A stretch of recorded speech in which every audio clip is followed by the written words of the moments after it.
Is there any common theme about them and, you know, the way they either join the family or not? They tend to join it, eh? They take the name and... Well, yeah, I guess you're right. Let me think. Now, Judy's been very good, and George has been good. Yeah, probably so. Actually, if you get the Axtell women together, the conclusion is the Axtell guys aren't so good. They're not that great? No, the Axtell guys have got a bad reputation, and they're not sure which is the worst. But they, yeah, you get, well... You get them on their own, they think that men are not so bad, right? But when you get them together... As a group, they're all, well, the Axtell men are all very opinionated and inflexible and things like that. But when we had the last reunion, my brother died, and before he died, he divorced a gal. He had 4 kids. She came to the reunion, and she hadn't been married to my brother for 20 years, but she came with her kids. Oh, that's nice. Mm-hmm. And so Debbie, my daughter-in-law, she's still not quite an Axtell, but works out. But I guess, I guess we're all my brother was unique, and Ashley's unique, and maybe I'm the only one. I think I'm the only one normal. What about me? Well, you're too young to know yet.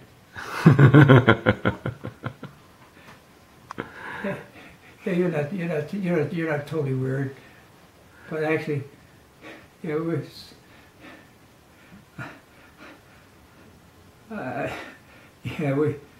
The communications, my brother Hal, who was 2 years younger than him, he's a lawyer that worked for Ford.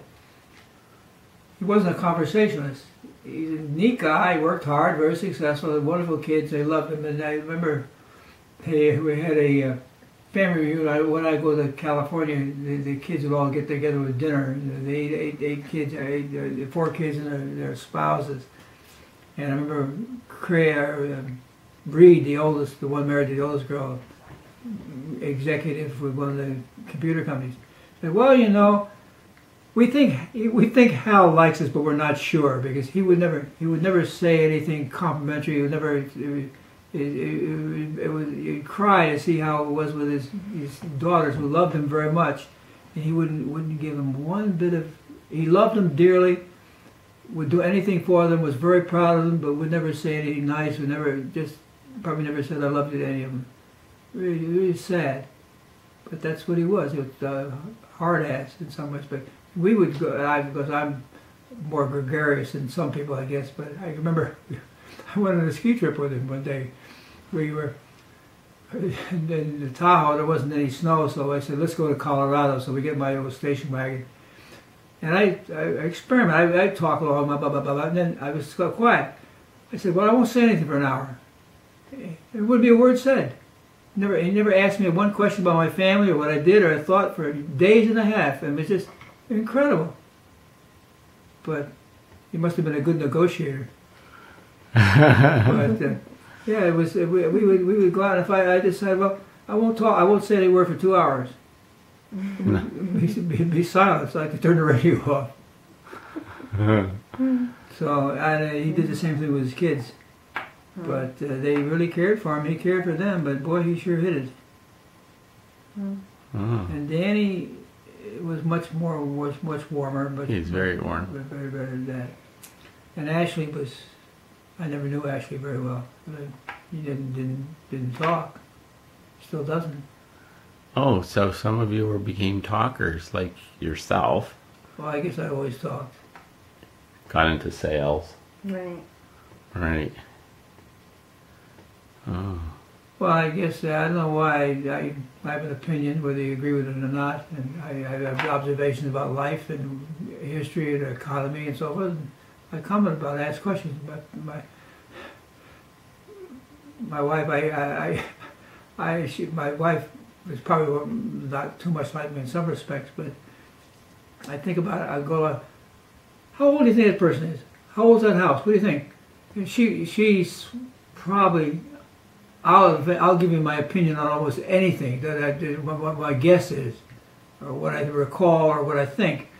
She's probably must be insecure. She will not ever say what she thinks or give an opinion. If she's not sure, she won't tell you. Because to me, it's very aggravating, because I'll say, how old do you think that person is?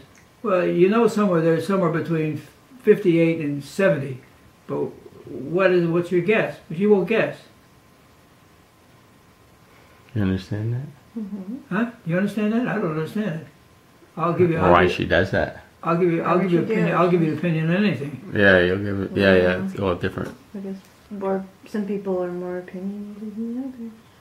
But I guess it's observation too, because when I drive down the street, I have as a result of conversations. I know history, I know architecture, I know building and so forth.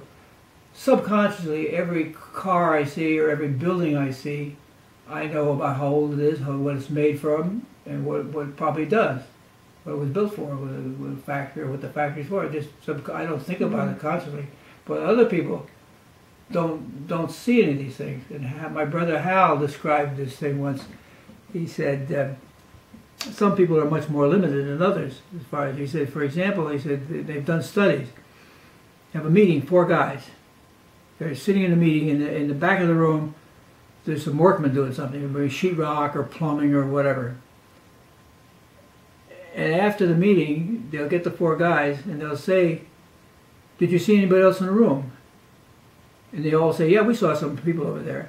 What were they doing? Well, probably one of the 4 guys will say, "Well, there were guys who were hanging sheetrock or were doing this," because he was listening to the meeting, but he also saw what was going on around him.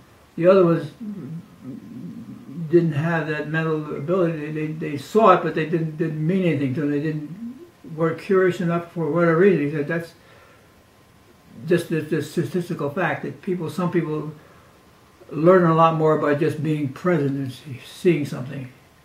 And I know that's what I do.